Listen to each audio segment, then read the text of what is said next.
You're listening to Titans of the Trades. I'm your host, Ryan England, author of Hire Better People Faster and creator of the CoreFit hiring system, a proven process to help growing companies attract and retain only the best.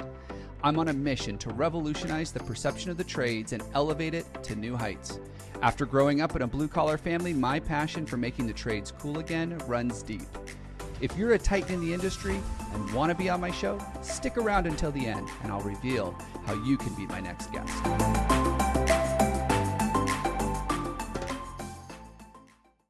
Today's guest is an old friend of mine. We've known each other for years. In fact, we've worked together.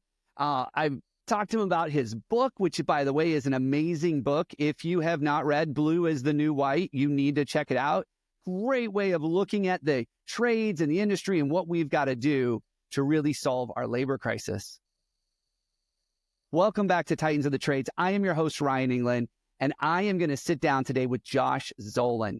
He's not only a best-selling author, coveted keynote speaker, trainer, CEO of his own refrigeration company. I don't know how this guy does it all, but he's also got a brand new academy to teach your leaders soft skills so that they can be stronger leaders. And that is something we desperately need in the trades right now. I want to welcome to today's show, Josh Zolin, founder of BITNW Academy and best-selling author of Blue is the New White. Josh, welcome to the show. Ryan, man, good to be here. Good to see you again. I appreciate the invite, man. I'm excited to get into it. I love having you anytime you want. You can be a guest on any show that I have. We had such a great time talking before this. I was like, we got to hit record. There's some good stuff we're talking about. We got to share this with the listeners. Hindsight's 2020, man. And you are best-selling author, CEO of a refrigeration company. You've got your own academy now, helping blue-collar business owners. Just tell our listeners a little bit about everything you got going on and what you're most excited about right now. Yeah, absolutely. I appreciate the platform again, man. Thank you. So first and foremost, I'm the CEO of Windy City Equipment Service, not in Chicago. Phoenix is our headquarters down here in the Southwest. I get calls from Chicago all the time. Can't go out there, guys. I don't have a branch out there, but we're from Chicago, so hence the name. I got a few branches across the Southwest here. I was focusing mainly on commercial food service equipment, HVAC, and refrigeration. A heck of a story there, but we can get into that another day. Also published a book in 2019 called Blue is the New White, which kind of kicked off the brand, Blue is the New White, that spawned into a podcast. The book talks all about the opportunities available in the skilled trades, adopted into many different schools, high schools across the country, which has been wildly rewarding. I've had the podcast now for 6 years, had tradespeople from all over the world talk about why they love what they do. Most recently transitioned January of this year to speak directly to blue-collar business owners as our main demographic, because we found that blue-collar business owners were tuning in to learn about how they can better take care of their employees and their frontline technicians. So we kind of made a little adjustment there. And that also aligned well with the new product we just put out from Blue is the New White called BITNW Academy, BITNW being an acronym for Blue is the New White.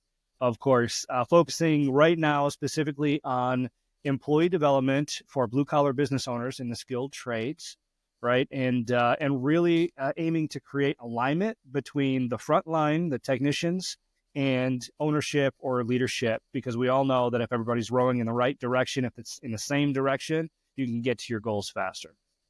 Wow.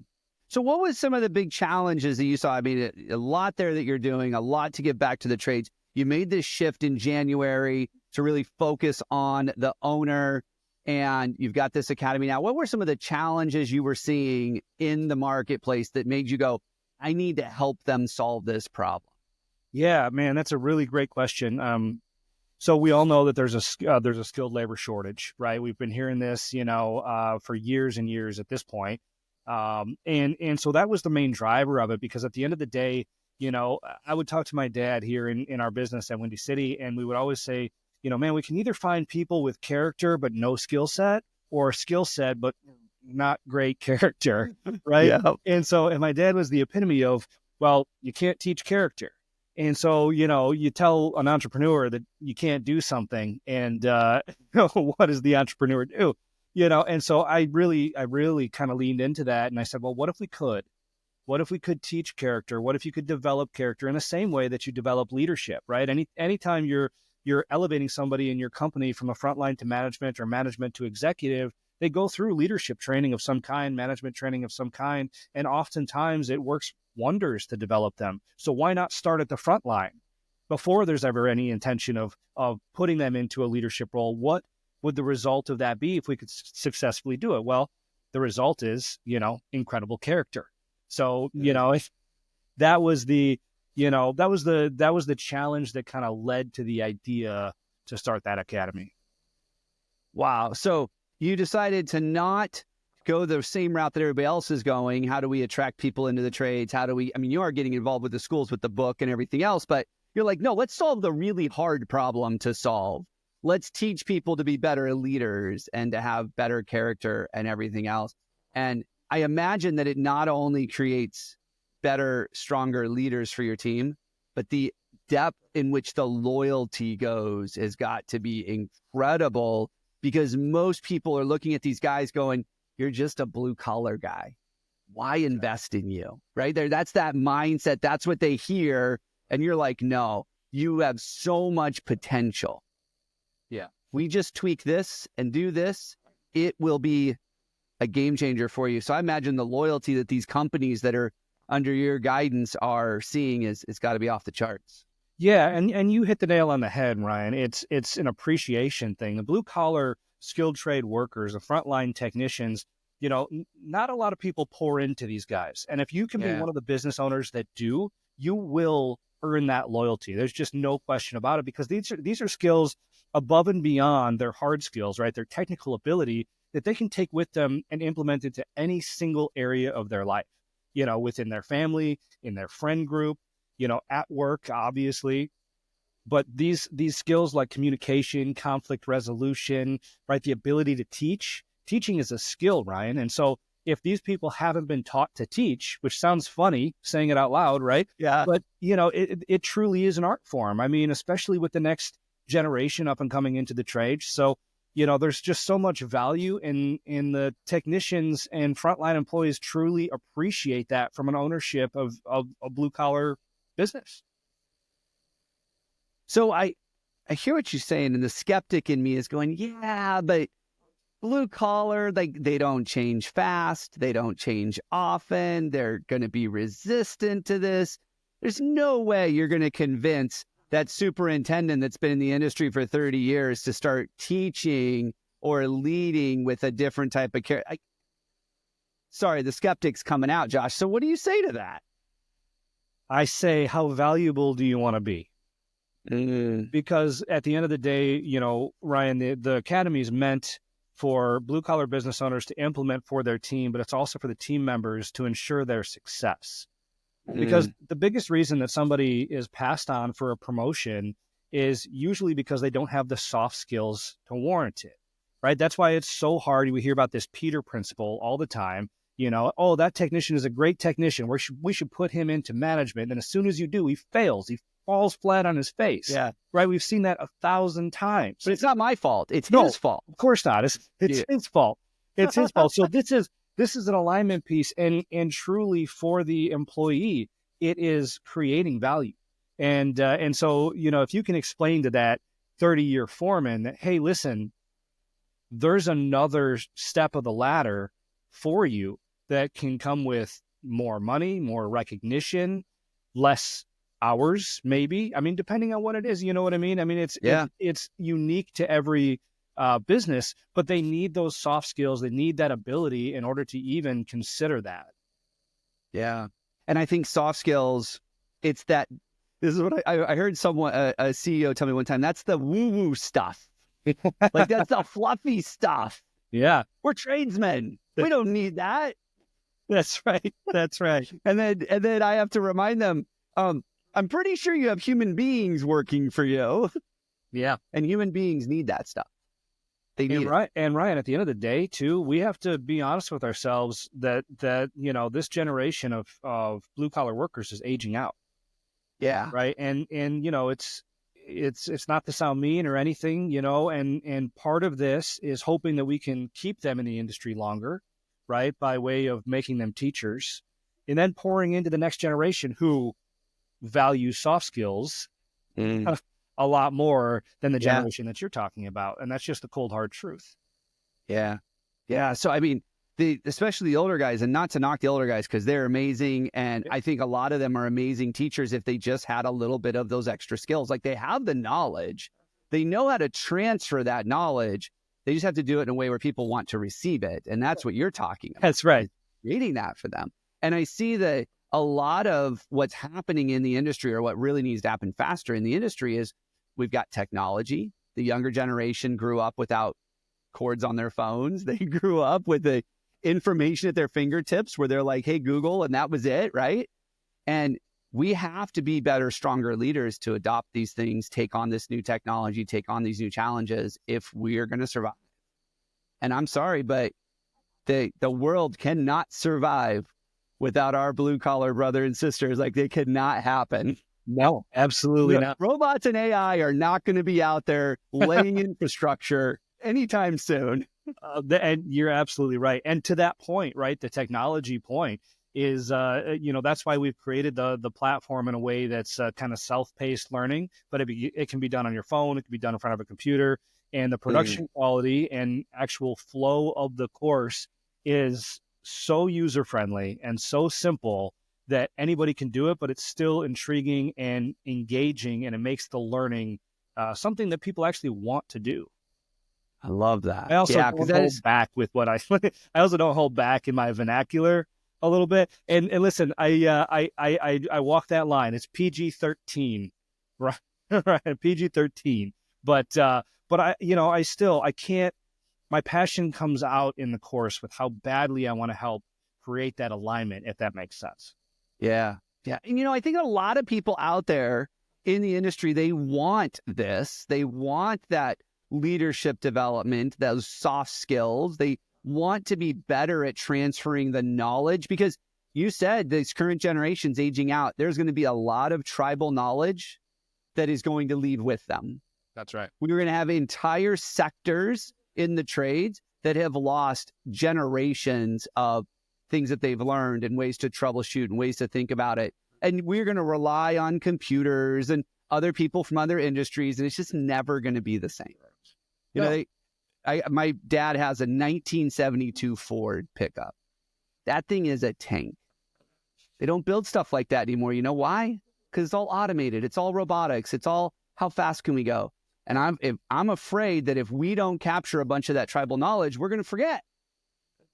And we're going to start doing things a little bit different and may not be as good as it's always been. So that's where my passion in the trades comes from. I'm like, the trades goes back thousands of years. Yeah. We're building stuff forever. Yeah. And I feel like we're at a point now where the next generation's like, I don't want it. I'm going to go build Skynet instead. That sounds more fun. And it does seem that way sometimes. And I think that's the risk. And we have to be honest with ourselves, right? And we have to ask the question, what is the value of that? Because at the end of the day, it is about value. If we let that knowledge get lost, what does it do to our businesses? Because if we can't take that knowledge from the person who is an expert at it and pour that into the next generation, that means lesser quality work. That means longer time to get that person to be able to actually be an adequate technician. And all of this stuff costs money. So if we can create the alignment, if we can get people to actually understand how to communicate, how to engage with one another, right? And how to go about business in a way that's conducive to success, that creates success for everybody. One of the things I love to do here on the show is bring one or two things to our listeners that they can go, ooh, I can do that, Josh. I can do that. And I can do it by the end of the week. Yeah. So what would you say, someone who's getting involved in your academy, reading your books, everything else, what's that one big, things are on fire problem that most people have, and you're like, oh, I can show you how to solve that with this. Like, what tip can you give us? What training can you give our listeners a little bit to whet their appetite for what it is that you're doing over there at BITNW? Yeah, that's a good question. I'm actually going to go outside BITNW a little bit. This is a preview into the next course of BITNW we're working on right now, and Ooh, it's yeah, well, change. hold on, everybody. You hear that? Yes, You're getting it here first. sneak peek. That's right. We're going into change management, okay? Ooh, Because everything we're talking about right now, you and I, Ryan, is inevitable, but it's change, right? And that's the biggest problem. One of the biggest problems that people have with developing their employees or moving forward in any business is resistance to that change. So, or no knowledge on how to get change adopted in the business, right? That's something I struggled with for a long time, pace of change, because I'm like, I live 20 years into the future. Change is inevitable to me, and I thrive on it. But I can't say the same for a team of 70. You know what I mean? yeah. Especially when I'm like, hey, we're going to do this day, this that day, and this the next day, and it's going to be great. People are like, what the hell? you know? So what I have found recently is being able to leverage first adopters, early adopters. And what I mean by this is, I'll give an example, right? We use a service called XOI here at Windy City Equipment, and they just unveiled a technology. It's called AI work summaries, right? And basically it takes the note-taking ability out of the hands of the technician and utilizes AI to build a uniform summary that gets delivered to the customer. So all of the technicians would have the same notes, same style notes. And as soon as you say the word AI to a bunch of blue collar professionals, they're like, what's going on? I don't want any part of this. So what we did was we took a few of our technicians across some of our branches here in the Southwest that we knew were technology buffs, and we put them together in a group, right? And we called it the forward facing committee. And so we put them into this committee. We dumped this AI workflow program into their lap, and we said, poke holes in it, make it better, right? This is a change we want to implement into the organization. And so they did, and they embraced it because it was fun for them, right? And they got to play with it, and they got to, at the end of the day, they got to understand and experience a part of what they do that isn't their job, right? But they felt like they were able to help push the company forward and help push this change. So what ended up happening was, not only did they flesh out all of the glitches and the bugs, and they got the product to something that was immediately usable, probably in less than, I'd say, 45 days, which is incredible for that type of technology. But now, when we went to roll it out to the entire organization, they became our early adopters. They were using this technology before the rest of the technicians. So instead of the rest of the technicians being resistant to it, now they have a stable of peers that are telling them, hey, this is good. This is good for the business. This is good for the industry. And this is good for you. And this is why. And because it wasn't me saying it, it was their peers saying it, the early adopters saying it, the adoption of that technology and that change went flawlessly. Flawlessly. So if anybody out there is thinking to themselves, how am I going to integrate this technology into my business? How am I going to pivot this department? How am I going to do any of this? Look at the people in your organization that can help you and put them together and make them your early adopters. I love that. I call those the internal champions. Yeah. I mean, but you take it a next step and say, hey, it's one thing to get people that you're internal champions that are okay with change, but these are the people that are okay with the technology. They're the ones that will embrace that. And so younger generation, I'm assuming, right? Some of those guys. Some of them. Yeah. And, but I think having those internal champions, I think it's a great idea. So really what I heard you say was, if you need to make change inside your organization, don't be the hero. Don't do it alone. That's right. That's what I got out of that. It's like, that's it. Get people on your side to help you with that. And I imagine being a part of the academy, being in your inner circle probably is another way to support that. If any of these business owners get stuck and they're like, hey, I did what you said, I brought guys in and it's still a mess. Like, I'm sure you see it work sometimes. I'm sure you see some challenges sometimes. Probably been able to overcome a lot of those, which is the value of being a part of your academy. Oh, that's fantastic. I love that idea of change management. There's a coffee table book called Change is Good. You go first. I'll have to check that out. Seen that or not. I have not. is like 21 Principles for Change Management. And it's just real quick, short, easy read. We've had leadership teams read that, but it's like, I like change when it's not happening to me. Right. It's really the premise of the book. And that's what you're saying. Yeah, that's exactly what I'm saying. And really what I'm saying is if you don't drive change, you're going to be a victim to it because it's inevitable. Yeah. Technology is here. Like I tell people all the time, AI is here. It's not going to replace jobs as fast as you think. But what it is going to do is over the next decade, there's going to be people that know how to use AI and people that don't. That's right. And that will be a differentiator. It absolutely will. Yeah. This has been great. So tell me a little bit more about the Academy. What can people expect when they join your Academy? Because the reason I want to push this is not an infomercial for Josh, everybody. But the reason I want this out there is one of my goals in life is to help make the trades cool again. And the only way that happens is if we figure out how to embrace change, if we figure out how to be better leaders, if we focus on the soft skills and get in front of that next generation. It's the only way people are going to get excited about the trades again. And Josh is making that happen. So I want to know a little bit more about BITNW. What can we expect being enrolled in that program or being part of your academy?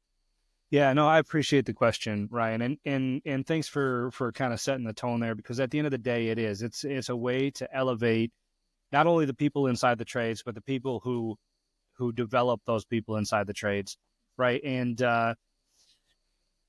if you listen closely, people are asking for this. Your team is asking for this, right? And every time they say, I don't know how, or I wasn't trained for that, or every time they confront a customer and they get written up because they don't do it right, they're asking for this.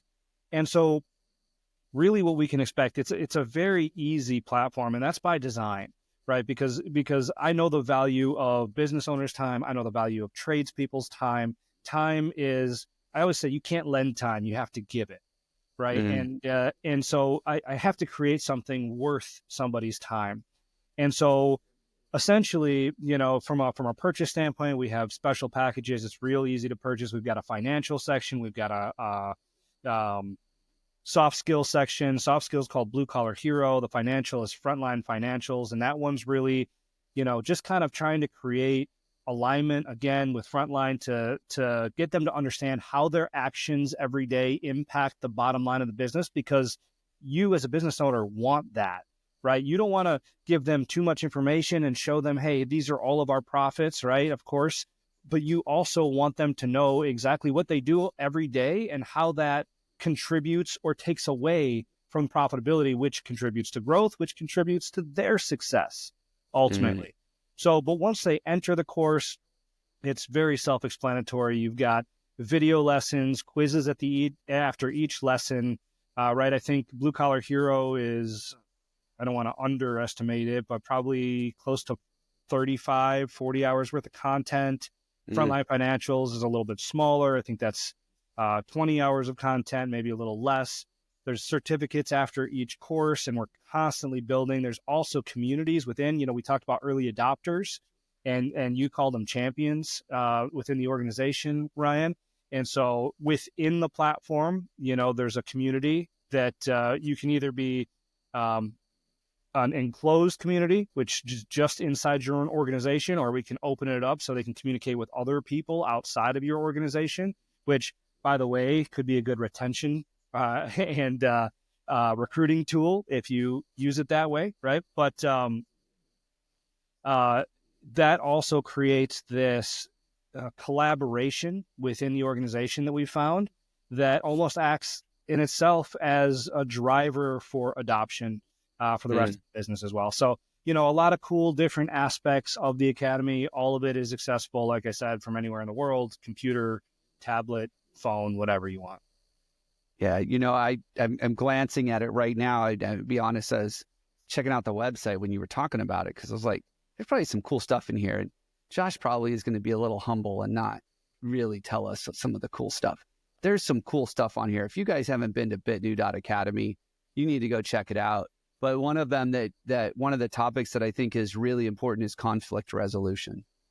Because one of the things that I see practiced way too often inside of any trades-based business is what we call conflict avoidance, right? Yeah. And that doesn't help. And that can actually when you're able to resolve conflicts on the team, not only are you going to improve engagement and productivity, and morale goes up, but you're also going to have people saying, hey, boss, I want to be a part of the next thing. I want to be that early adopter the next time we do something. Versus if there's conflict avoidance, they don't want to talk to you. They don't want to raise their hand. They don't want to have those conversations. So many cool things. Yeah, I mean, there's like 8 different big topics here. I can't imagine what the content looks like. It's amazing. Josh, thank you so much. Now, how do people learn more? How do they get a hold of you? Let's say somebody's like, no, I need that for my team. What's the next step for them? Well, head right over to, like you said, BITNW.Academy. That's BITNW.Academy. All the information is right there. There's a form right there just to schedule a live demo with me or get more information. On social media at Josh Zolin everywhere. You can follow everything that I do. I do a lot of free development stuff as well, YouTube and through the podcast. Obviously the podcast as well, on Spotify or Apple Podcasts. Blue is the new white. We have some extraordinary guests on the show, including Mr. Ryan England here twice, so definitely a knowledge dump there. But I think we're on guest 185. So just a lot of incredible wisdom poured into blue collar business owners that you can use every single day for your business. Love it. And we will have some of those links in the show notes. So if you are behind the windshield right now, listen to this, when you get back to the office, make sure you subscribe and you can get all that information to connect with Josh and learn what he's up to. Josh, thank you so much for being on the show. Wealth of knowledge as always. Really appreciate it. Thanks, Ryan. I appreciate the time.